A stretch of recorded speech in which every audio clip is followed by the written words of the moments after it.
Isang mapagpalang araw po sa inyo, Kuya Bari. Tawagin niyo na lang po ako sa pangalang Calixto or Lix na lang po for short. Isa po akong veteranong mountaineer.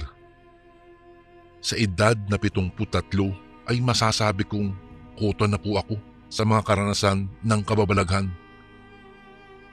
Oo nga po't marami na akong maituturing hindi malilimutang mga karanasan nung ako'y nasa edad na. Ika nga ng iba, nasa tamang edad pa ang mga buto. Subalit ang ikukwento ko po sa inyo ngayon ay naganap sa bansa ng mga Hapon. Noong mga panahong ito, 1983 ay nasa bansang Japan kami ng aming buong team upang akyatin ang Mount Fuji. Siguro po, pamilyar naman tayong lahat sa aktibong bulkan na ito na matatagpuan sa Yamanashi Prefecture ng bansang Japan. Bali po, Kuya Bari, nasa 12 kaming nagtungo po roon. Ang dalawa sa team namin ay mga half Japanese na siyang nagsisilbing mga guide sa aming patungo sa Mount Fuji. Dala po ang aming mga naglalakihang mga backpack na naglalaman ng aming mga gamit ay sabik naming tinahak ang daanan paakyat ng Mount Fuji. Siya nga po pala, Kuya Bari, ako po yung tipong mapasaan man magpunta ay mayroong tangan na isang maliit na supot na gawa sa isang napakakapal na cellophane. Ang laman po noon ay dinikdik na bawang at asin. Lagi iyong nakapaloob sa aking bulsa, gawa ng mabisang pangontra po iyon sa mga masasamang elemento na nanananahan sa mga bundok na inaakyat namin. Gaya na lang ng mga engkanto, duwende at lalong-lalo na po sa mga aswang. Minsan nga po ay napagkamalan pa iyong shabu ng aking mga kasamahan. Ngunit nang inamoy nila iyon ay kaagad din naman silang nakumbinsi na asin at bawang lamang ang nakapaloob sa maliit na supot na iyon. Hindi rin ako nawawalan ng langis na mayroong nakapaloob na iba't ibang orasyon na pangontra rin po sa mga masasamang elemento na maaari naming makasalamuha sa gitna ng aming paglalakbay. Pinagtatawanan pa nga ako ng iba kong kasamahan, gawa ng nagpapaniwala pa raw ako sa ganoong mga bagay. Ang sabi pa nga nila ay tanging ang Diyos lamang daw ang dapat paniwalaan. Hindi naman po ako tumututol doon.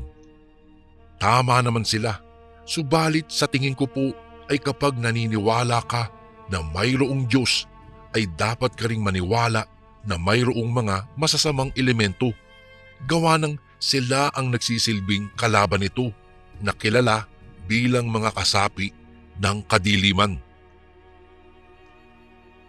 Bata pa lamang po ako, Kuya Bari.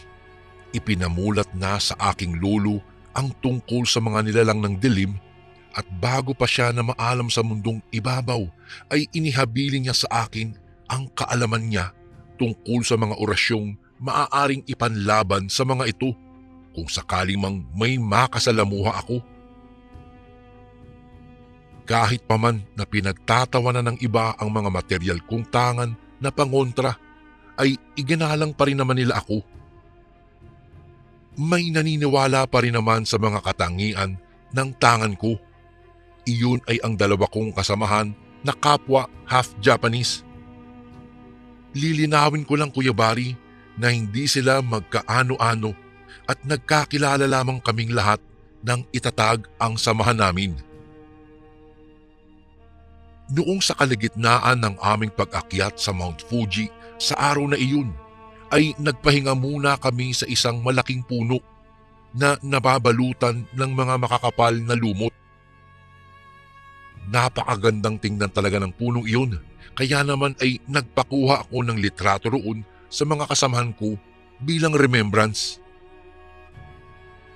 Sa pagpapatuloy ng aming pag-akyat ay hindi na namin namalayan ang pagsapit ng gabi, gawa ng labis ng pagkamangha sa kagandahan ng kalikasan. Noong mapansin namin ang pagdilim ng kalangitan ay saka pa lang kami naghanap ng pwestong maaaring pagtayuan ng aming mga tent. Matapos maisaayos ang aming mga tent, ay nagsimula na kaming gumawa ng apoy para may magsilbing init sa malamig na gabi. Matapos naming makakain, ay nagkwentuhan kami tungkol sa mga karanasan namin sa mga bundok na naakyat na namin sa Pilipinas. Hanggang sa nagbukas ng topiko si Akira. Si Akira po ay isa sa mga kasamahan namin na half Japanese. Mga pare, alam nyo ba na maraming mga Hapones ang nagpakamatay dahil sa depresyon? Ayon kasi sa lolo ko, na dito daw sa Japan ay parang naging tradisyon na ang pagpapatiwakal kung ang isang tao ay lugmok sa kalungkutan. Alam nyo, may naikwento pa nga ang lolo ko noon. May isang pamilya raw ang naghirap sa buhay gawa ng biglang nawala ng trabaho ang kanilang padre de pamilya. Dahil daw doon ay naghirap sila sa lahat ng aspeto. Kaya isang araw, nagpasya ang buong pamilya na tapusin na ang kanilang paghihirap sa pamamagitan ng pagpapatiwakal sa loob ng kagubatan, dito mismo sa Mount Fuji. Sinubukan pa nga daw na pigilan silang magtungo ng ilang nilang mga malalapit na kaibigan, pero hindi nakinig ang buong mag-anak. Siguro mga pare, buo na talaga yung desisyon nila dahil iyon ang napagpasyahan ng kanilang padre de pamilya. Hanggang sa isang araw na lang pare, nakita na lang sila na nakabitin sa ilang malalaking sanga ng puno na mayroong nakataling mga lubid sa kanilang mga leeg na nakagapos sa isang malaking sanga ng punong kahoy. Sinasabing 5 ang miyembro ng pamilyang iyon na mayroong apelyidong Takahashi. Subalit pare, nang makita sila ng ilang mountaineers, ay 4 lang ang nakarecover na bangkay. At mga tol, ito matindi, walang bakas na nakita kung saan nagpunta ang bunsong anak ni Mr. Takahashi magpasangga ngayon. Mahabang kwento ni Akira. Ganun ba? Ano kaya ang nangyari sa isang yun? Tanong naman ng isa sa mga kasamahan namin. Ewan ko rin pare, pero tingnan mo sino ba naman kasing siraulo ang magpapatiwakal ng dahil lang sa nawala ng trabaho? Tsaka isa pa, kung nawala yun dito sa bundok, malamang patay na yun, kinain na yun ng mga ligaw na hayop dito. Sa laki ba naman ng gubat na ito ay talagang mayroong mababangis na hayop ang nandito? Wika naman ng isa naming kasamahan pa. Ako man, Kuya Bari, ay napaisip din kung nasaan kaya ang isang anak ni Mr. Takahashi. Dahil sa isiping iyon ay marami ang naglalaro sa isipan ko. Gaya na lamang ng baka hindi iyon natuloy sa kanyang pagpapakamatay o baka bago nagtungo ang mag-anak sa bundok ay iniwan nila ang bunso nilang anak sa isang lugar na kung saan ay maaaring maging tirahan nun upang hindi na maisama siya sa masama nilang plano. Dahil sa isiping iyon ay bigla akong nagulat nang biglang may kung anong kumalabog sa ibabaw ng tent na nasa gawing likuran namin. Kasalukuyan kasi kaming nakapalibot noon sa ginawa naming siga, Kuya Bari. Halos lahat kami ay napatayo upang tignan ang bagay na iyon. Lahat kami ay nagbukas ng kani-kanyang flashlight at itinutok sa itaas na bahagi ng isang puno kung saan nasisilungan ang tent namin. Wala naman kaming kakaibang nakita roon. Ay sus! Isang tuyong sanga lang pala ang bumulabog sa ating lahat. Wika naman ng isang kasamahan namin.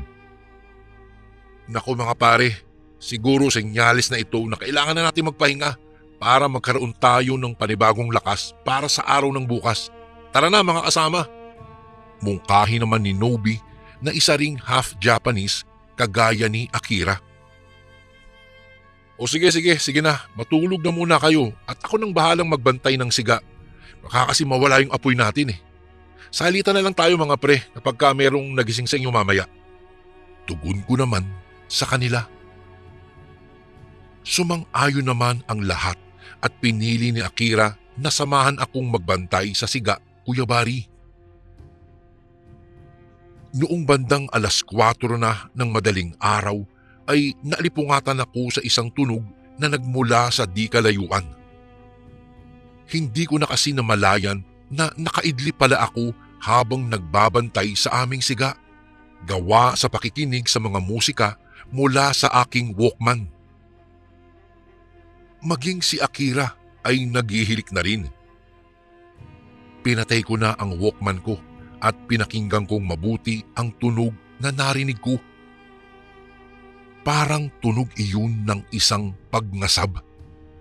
Nasa isip ko ay baka mayroong isang hayop ang kumakain lang banda roon. Nang sumagi sa isipan ko ang isang hayop na kumakain ay bigla akong naalarma, gawa ng baka isang mabangis na hayop ang naroroon. Kung kaya't minabuti kong buksan ang ilaw ng aking flashlight at itinutok ko roon sa pinanggagalingan ng tunog. Hanggang sa biglang may nahagip na kung anong hayop ang liwanag ng aking flashlight. Hindi ko nga lang maaninag ng husto kung anong klaseng hayop iyon, subalit batid kong malaki ito. Kaya ang ginawa ko ay nilakasan ko ang aking boses para gisingin ang lahat. Mga kasama, merong malaking hayop ang kumakain ng kung ano sa di kalayuan. Baka atakihin tayo. Pasigaw kong pag-abiso sa kanila. Agad naman silang bumangon at lumabas ng tent Kuya Bari at nagtanong kung saan ang kinaroroonan ng naturang hayop na iyon. Itinuro ko naman sa kanila sa pamamagitan ng liwanag ng flashlight ko. Subalit ang sinasabi kong hayop ay wala na roon.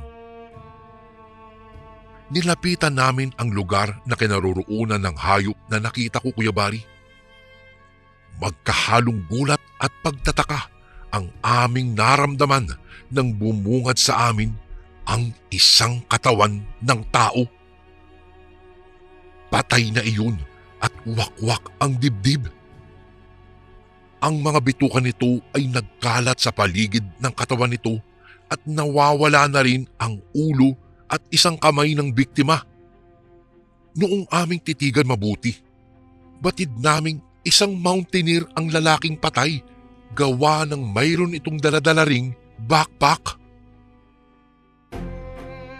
Bago ko po ipagpatuloy ang kwentong ito ay may request sana ako sa iyo kasundo. Isang pindot lang ito kasundo sa subscribe button namin. Malaking tulong po ito sa amin kasundo upang mapagpatuloy pa namin ang mas marami pang magagandang kwento. Salamat sa pag-subscribe mo, bagong kasundo.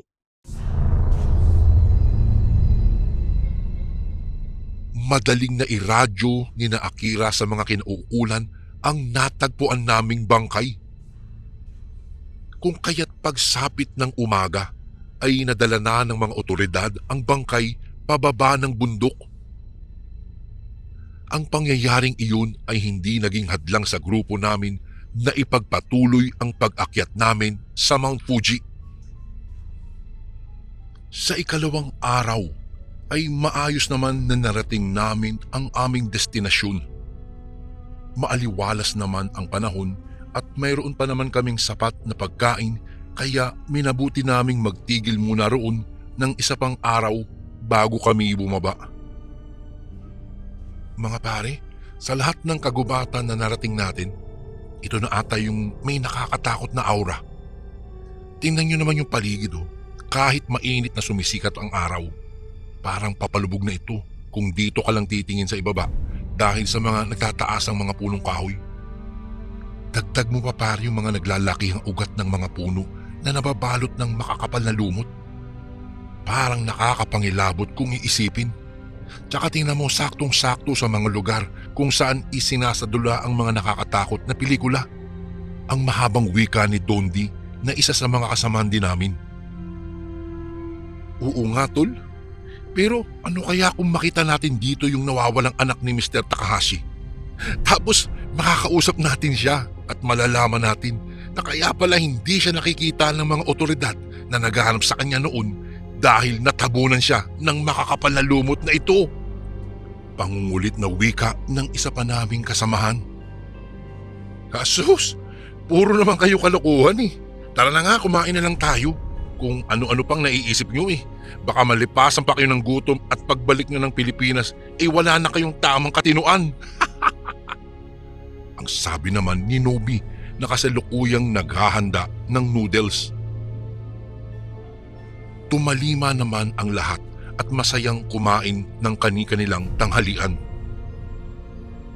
Habang kumakain ay may nasipat si Akira na isang tao na nakasuot ng kimono sa di kalayuan ng tumpok namin. Ibinaba niya ang kanyang kinakain at nagsimulang maglakad. Ako naman, Kuya Bari, ay napansin ang ginawa niya kaya sinundan ko siya. Samantalang iyong ibang mga kasamahan namin ay abala pa rin sa pagkain at pakikipagkwentuhan sa isa't isa. Sa bilis po maglakad ni Akira ay nawala siya sa paningin ko. Hanggang sa bigla na lang mayroon akong narinig na isang impit na pagsigaw. Batid kong boses iyon ni Akira, kaya dali-dali kong hinanap ang kinaroroonan niya. Palinga-linga ako sa paligid upang mahanap ang direksyon ng boses ni Akira. "Saklolo! Tulungan niyo ako! Tulong!" Narinig kong muli ang boses niya at sa puntong iyon ay batid ko na kung saan ito nanggagaling. Dali-dali kong tinungo ang likuran ng isang malaking puno na binabalot ng makapal na lumot at nakita ko doon si Akira na duguan ang kanyang isang binti. Sa pag-usad ng paningin ko ay kitang-kita ko ang isang lalaki na nakasuot ng gutay-gutay na kimono at mayroong tumutulong dugo na nagmumula sa bibig noon. Batid kong kinagat noon si Akira gawa ng nasa bibig pa noon ang napunit na pantalon nito. Idagdag mo pa ang nakuha nitong balat mula sa binti ni Akira. Kapansin-pansin ang mahahaba nitong mga kuko sa kanyang mga kamay at paa. Maging ang mga buhok nitong sumasayad na halos sa lupa sa sobrang haba. Umaalingasaw rin ang malansang baho niya. Sa pagtitig ko sa kanya ay naalala ko ang isang hayop na nakita ko noong paakyat pa lamang kami ng Mount Fuji. Tama, hindi ako maaaring magkamali. Ang nilalang na iyon ang nakita ko at ang nilalang na iyon ang nambiktima sa isang mountaineer na natagpuan namin. Maaaninag sa mga mata ng nilalang na iyon ang kanyang bangis.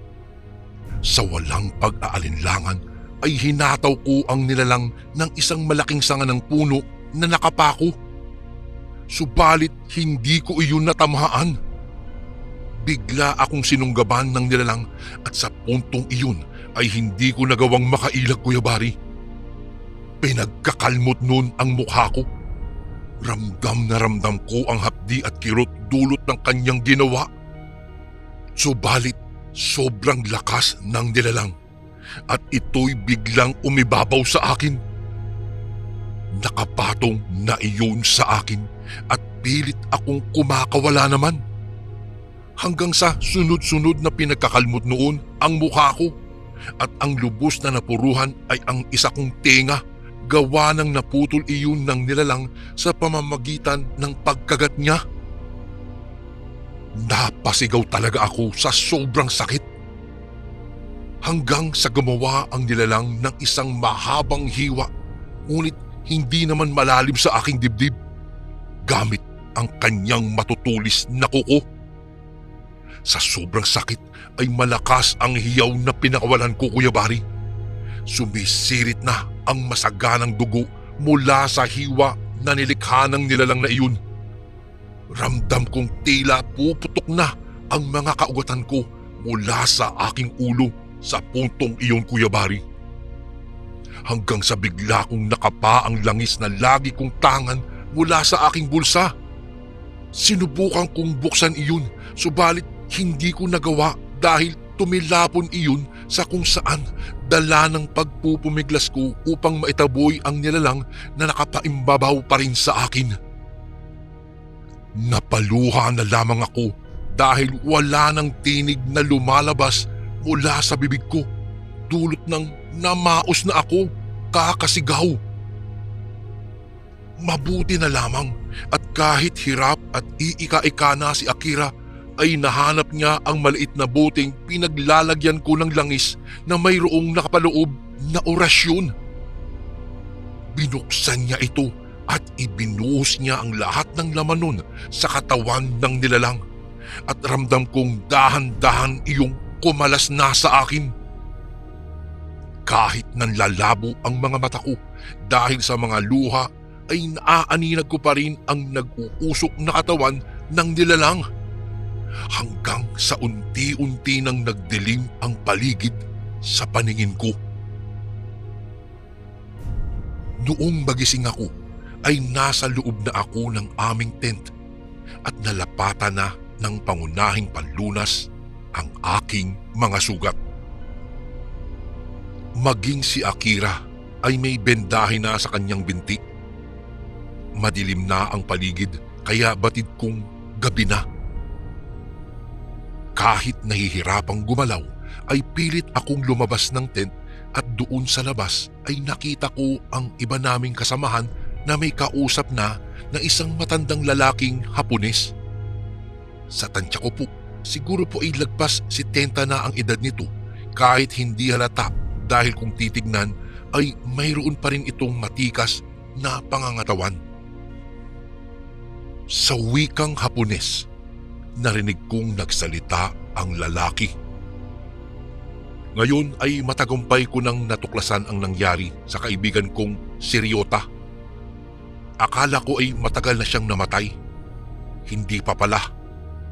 Wika nito. Dala po ng kuryosidad ay lumapit ako sa kanila. Napatingin naman sila sa pagdating ko. Patawad, ang wika ng lalaki habang nakaharap ito sa akin. Ako na ang humihingi ng kapatawaran sa ginawa ng kaibigan ko sa iyo. Sa sinambit niya ay napatanong ako. Kaibigan niyo po ang nilalang na sumalakay sa akin? Siya si Ryota Takahashi, ang bunsong anak ni Mr. Takahashi. Isa sa mga pamilyang nagpakamatay dito sa loob ng kagubatan ng Mount Fuji. 20 taon na ang nakakalipas. Anya at isinalaysay niya ang lahat sa amin. Matagal na pala niyang hinahanap ang kaibigan niyang iyon.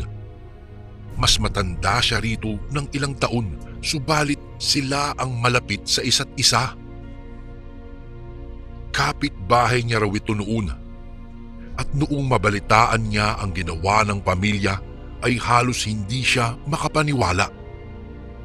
Hanggang sa nakarating nga sa kanya ang balitang hindi kasama ang bangkay ng kaibigan sa mga bangkay na nakuha ng mga otoridad mula sa kagubatan ng bundok. Dagdag pa niya, hindi raw sadya ang pagtungo niya sa bundok na iyon ng araw na iyon.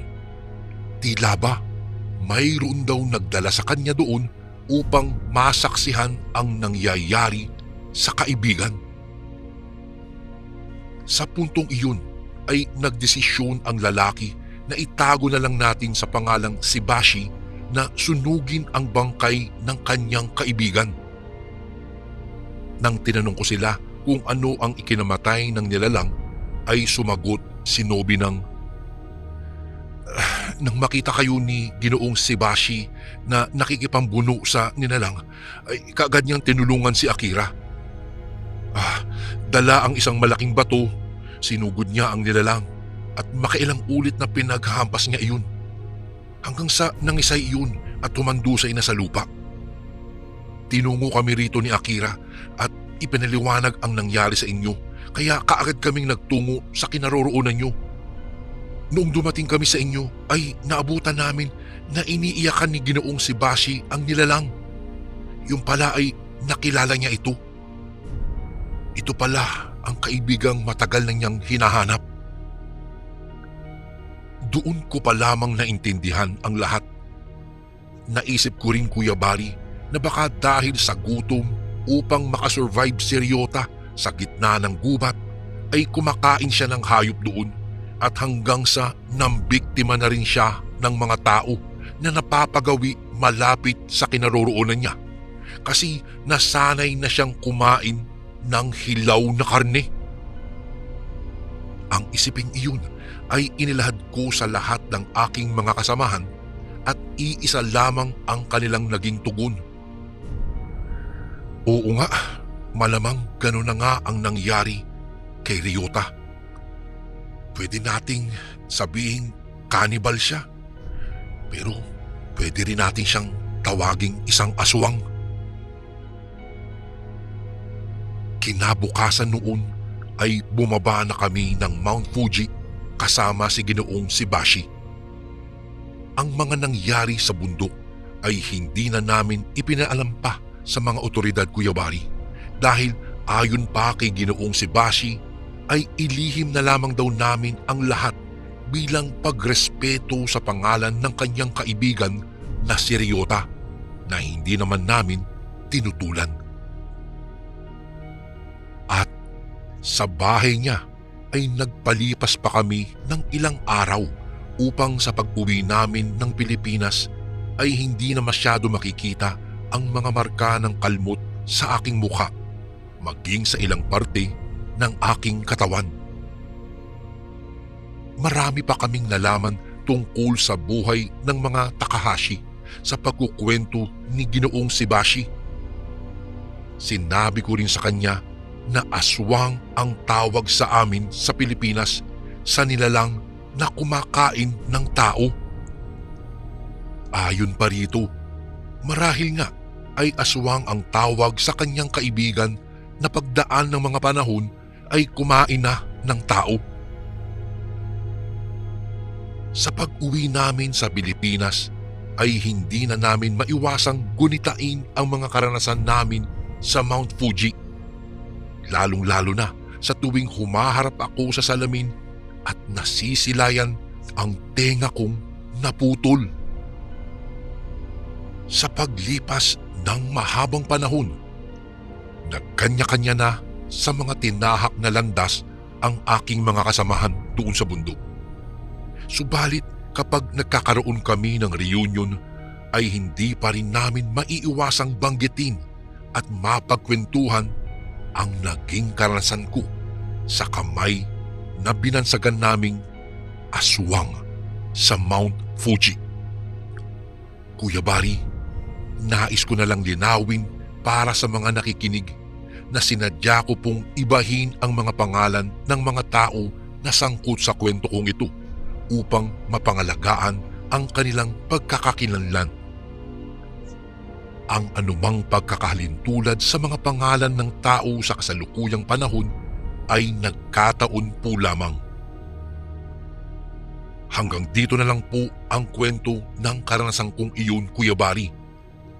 Salamat po ng marami kung sakaling mapili niyo rin po ito upang isalaysay sa inyong YouTube channel. God bless po sa lahat ng nakikinig ngayon at shoutout po sa aming Japan team, lalong-lalo na sa aming team leader na si Kuya Toto Chavez. Lubos na gumagalang, Calixto.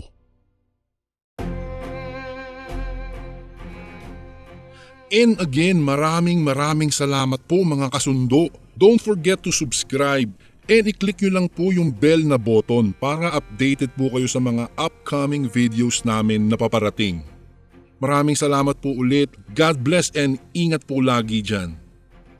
Ito po si Kuya Bari at ako ang Sundo.